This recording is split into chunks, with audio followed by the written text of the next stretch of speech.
Hello दोस्तों, welcome back to curiosity for the daily dose of Indian football.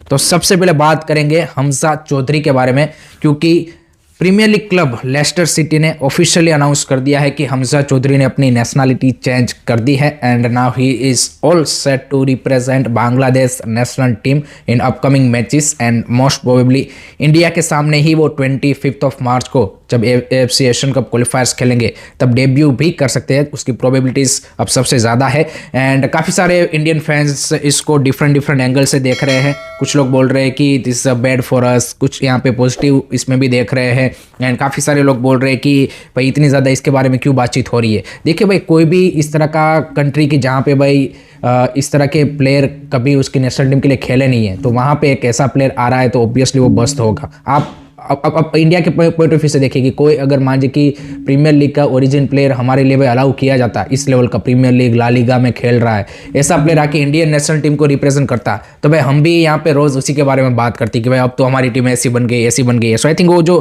Fans में excitement है वो जायज़ है।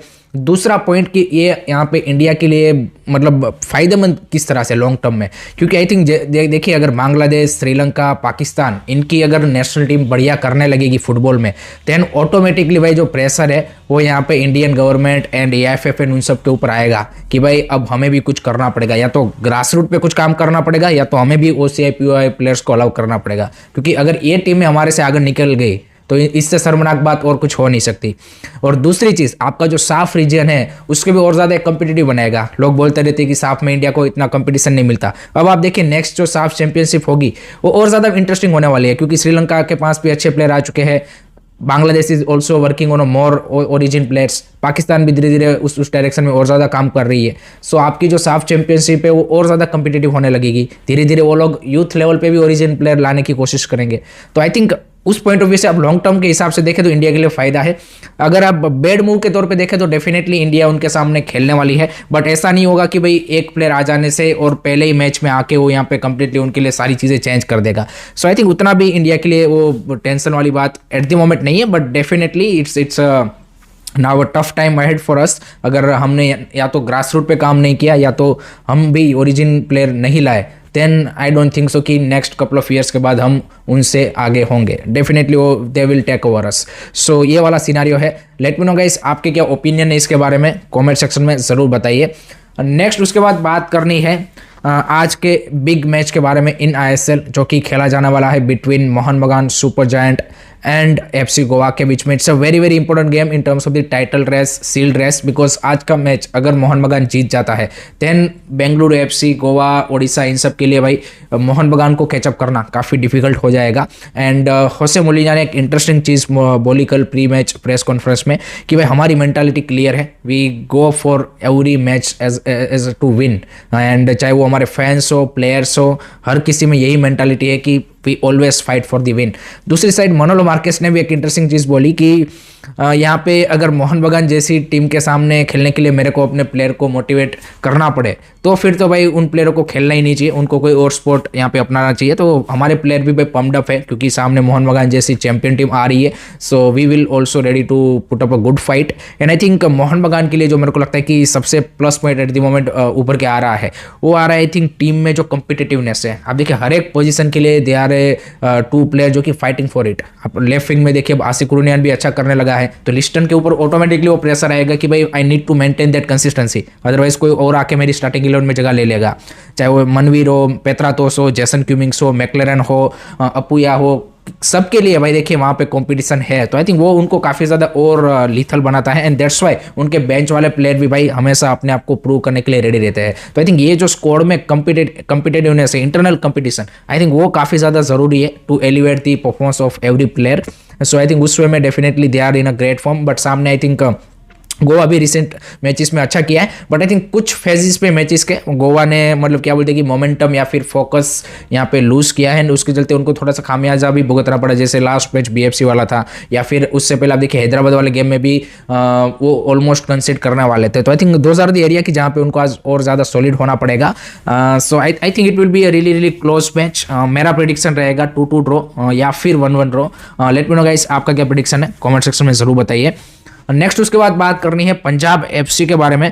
तो भाई उन्होंने अपने जो स्ट्राइकर है नॉर्वेजियन स्ट्राइकर मुशागा बकेंगा उनके साथ म्यूचुअली जो कॉन्ट्रैक्ट है उसको टर्मिनेट कर दिया है। एंड ऐसी भी खबरें आ रही है कि बकेंगा यहाँ पे फुटबॉल से भी रिटायरमेंट लेने वाले हैं। सो 6 महीने के यहाँ पे क्या बोलते हैं कि टाइम पीरियड में ही दोनों पार्टीज यहाँ पे एक दूसरे से अलग हो चुके हैं। एंड बकेंगा ने इस सीज़न आईएसएल में सिर्फ एक ही गोल मारा है। जो एक्सपेक्टेशन उनकी थी और जो रेप्यूटेशन लेके वो आ रहे थे उस हिसाब से डेफिनेटली उनकी परफॉर्मेंस नहीं देखने को मिली है। So now let's see Punjab FC कौन यहाँ पे एज ए रिप्लेसमेंट उनके लाते हैं, because I think offensively they have Asmir Suljic, Filip Mesek and Pulga Vidal and Luka Majcen. तो 4 आपके पास अच्छे ऑफेंसिव प्लेयर है। तो आई थिंक मेरे को लगता है कि थोड़ा सा एक डिफेंसिव उनको फॉरेन प्लेयर लाना चाहिए। बट लेट्स सी मैनेजमेंट का कौन सा डिसीजन बनाता है। आपका क्या ओपिनियन है कमेंट सेक्शन में ज़रूर बता दीजिएगा। देन बात करनी है मोहम्मदान एससी के बारे में। ऑन दी फील्ड तो उनकी परफॉर्मेंस भाई स्ट्रगल कर ही रही है, हम सबको पता है, बट ऑफ दी फील्ड भी सारी चीज़ें सही नहीं चल रही है बिहाइंड द सीन कोचिंग के रिगार्डिंग। एंड एक और उसमें एक नया प्रॉब्लम एडिशन हुआ है, उनके जो फॉरेन डिफेंडर है ओजीर, उन्होंने यहाँ पे बंगाली रिपोर्टर्स के ओर से खबर आ रही है कि कंप्लेन करने जा रहे हैं फीफा में रिगार्डिंग हिज सैलरी ड्यू। पिछले 2 महीने की उनको सैलरी नहीं मिली है। एंड ये रिपोर्ट्स काफ़ी लंबे टाइम से वैसे इंटरनली आ रही थी कि भाई जो प्लेयरों की सैलरी है वो हर मंथ पे नहीं दी जा रही है, वो मतलब क्या बोलते कि 3, 4, 5, 6 महीने की एक साथ इस तरह से दी जा रही है from Shrachi. So I think that's also really concerning thing. And I think Shrachi देखिए it's not only for Mohammedan. Shrachi हम सबको पता है कि रिसेंट टाइम में इंडियन फुटबॉल में यहाँ पे एएफएफ के साथ भी उन्होंने वो साइन किया है। So then also have to careful कि क्या वो उस तरह के कैपेबल है कि ये सारी चीज़ें यहाँ पे पुल ऑफ कर पाए, इतना इन्वेस्टमेंट डाल पाए। सो वो देखना इंटरेस्टिंग होगा। And let's see, I think अगर दोनों पार्टीज म्यूचुअली सॉर्ट आउट कर लेगी, but I think this is not a good sign कि एक आपकी फाइनेंशियल स्टेबिलिटी कहीं ना कहीं यहाँ पे वो हो रही है। एंड हमने हैदराबाद एफसी के साथ भी आप देखिए क्या सीन होता हुआ दिखा था। सो कोचेस का भी उनका वो चल रहा है, एक tussle on the field performance भी नहीं आ रही है और ऊपर से ये सारी प्रॉब्लम है। So I think at the moment Mohammedan SC के लिए सारी चीज़ें भाई यहाँ पे राइट डायरेक्शन में नहीं जा रही है। आप क्या सोचते हो कमेंट सेक्शन में बता दीजिएगा इसके बारे में।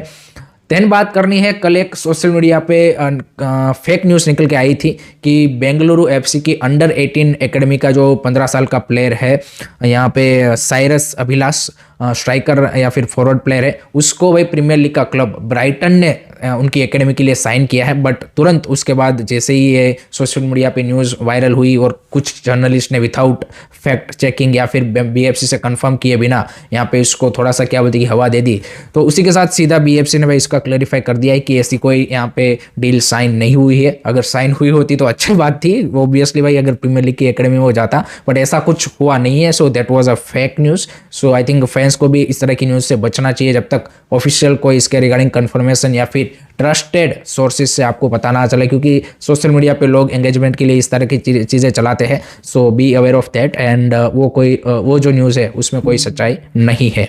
नेक्स्ट उसके बाद अनवर अली का जो केस चल रहा है काफ़ी सालों से पीएससी का, अब तो काफ़ी साल ही बोलेंगे क्योंकि तारीख पे तारीख पड़ती जा रही है। तो अगेन उसमें कल हियरिंग थी एंड पीएससी ने एएफएफ की उस केस को सुना एंड फिर से एक नई डेट दी है 16 जनवरी की। एंड इसका मतलब है कि ईस्ट बंगाल अभी क्योंकि पीएससी का कोई डिसीजन नहीं आया है, सो जो विंटर ट्रांसफर विंडो है उसमें भी वो प्लेयरों को साइन कर सकता है। So that is the update regarding Anwar Ali case also. उसके बाद बात करनी है यहाँ पे AFC beach soccer Asian cup के बारे में, जो कि नेक्स्ट ईयर 2025 में थाईलैंड में मार्च से खेला जाने वाला है। उसका रिसेंटली यहाँ पे ड्रॉ अनाउंसमेंट हुआ है। इंडिया में 18 साल बाद इसमें फिर से पार्टिसिपेट कर रहा है एंड इंडिया को जगह मिली है ग्रुप ए में। होस्ट कंट्री थाईलैंड, उसके साथ कुवैत एंड लेबनान हमारे ग्रुप में है। सो ये मार्च 2025 में बीच सॉकर एशियन कप खेला जाएगा। एटलीस्ट किसी एशियन कप में तो हम पार्टिसिपेट कर रहे हैं, क्योंकि जो 2027 वाला है वो तो हमारे लिए अभी डाउटफुल है। बट ये जो बीच सॉकर है उसमें India is set to participate after 18 long years.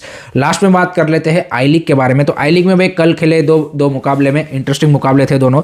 पहला मैच था between Delhi FC and Shillong Lajong. पहली बार दिल्ली अपने होम ग्राउंड में खेल रही थी माहिलपुर में and crowd was really good. 3-1 से भाई दिल्ली एफसी ने यहाँ पे हरा दिया शिलोंग लाजोंग को। So another disappointing performance from Shillong Lajong and Delhi put up a good fight and good performance and crowd भाई जबरदस्त देखने को मिला। पहली बार मैच हो रहा था वहाँ पे आई लीग का। And pitch no doubt is in worst condition I would say. Pitch बिल्कुल आपको मतलब आप बोल नहीं सकती कि भाई आपकी जो सेकंड डिवीजन के स्टैंडर्ड की है उस तरह की थी। So I think that is the area where मेरे को लगता है कि Delhi FC should have done better.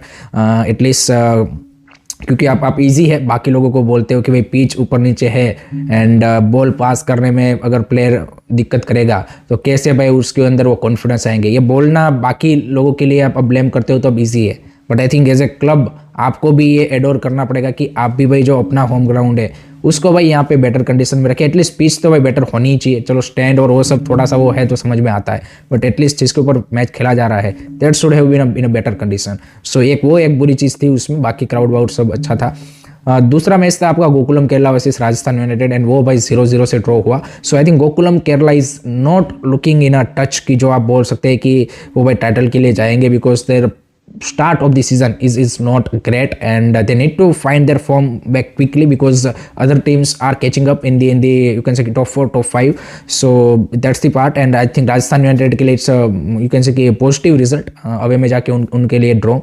आज के दो मैचेस की बात करें तो पहला मैच है यहाँ पे SC बेंगलुरु वर्सेस नामधारी FC। सो नामधारी ने भी भाई रिसेंट मैचेस में अच्छी परफॉर्मेंस पुटअप की है, पहला उनका ये अवे मैच है, सो लेट्स सी किस तरह से अवे में जाके वो खेलते हैं। SC बेंगलुरु ने भी आई थिंक लास्ट कुछ मैचेस में अच्छी फाइट पुटअप की है, कुछ रिजल्ट भी ग्राइंड किए है, सो आई थिंक एक क्लोज मैच आपको देखने को मिलेगा। नेक्स्ट उसके बाद जो मुकाबला है वो काफ़ी इंपॉर्टेंट मुकाबला है, inter Kashi versus Sreenidi Deccan. I think जो 2 टाइटल कंटेंडर्स माने जा रहे थे बिफोर द सीजन उनके बीच में, बट श्रीनिधि ने भी भाई ऊपर नीचे वाली स्टार्ट हुई है, इंटर काशी भी अपना लास्ट मैच यहाँ पे हार के आ रहा है, सो यहाँ पे उनके लिए भी it's a point to prove Antonio Habas के लिए एंड आई थिंक ये एक काफ़ी क्लोज मैच में एक्सपेक्ट कर रहा हूँ। So let me know guys आपके क्या प्रेडिक्शन होंगे कमेंट सेक्शन में बता दीजिएगा and that's it from my side guys regarding today's Indian football news. I hope कि आपको वीडियो पसंद आया होगा। Keep supporting Indian football, don't forget to like share and subscribe कीजिए। जय हिंद, जय भारत।